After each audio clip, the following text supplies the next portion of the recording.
नमस्कार, मी अनिता बुले. मराठी ट्रेडर्समध्ये आपले सर्वांचे स्वागत आहे.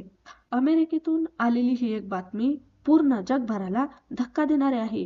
ती म्हणजे सुप्रीम कोर्टाने सांगितले आहे की जे टॅरिफ लावण्यात आलेले आहे ते पूर्णपणे बेकायदेशीर आहे. त्यामुळे ते लावण्याचा अधिकार ट्रम्प साहेबांना नाही. त्यामुळे ट्रम्प साहेबांनी एक अनाउन्समेंट केली, ती म्हणजे लगेचच पूर्ण जगभरात सर्वांना 10% टॅरिफ लावतोय अशी त्यांनी अनाउन्समेंट केलेली आहे. म्हणून आपण पाहू शकतो की मार्केटची जी कंडिशन आहे ती ग्लोबल मार्केटमध्ये गिफ्ट निफ्टी 320 पॉईंट अपसाईड दाखवत आहे.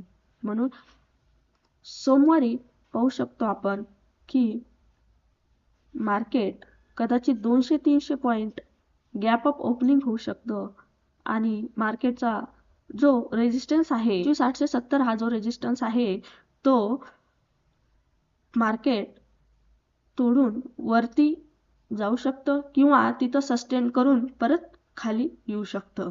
त्यामुळे 870 हा रेजिस्टन्स आहे आणि शुक्रवारी जेव्हा मार्केट क्लोज झालं होतं तेव्हा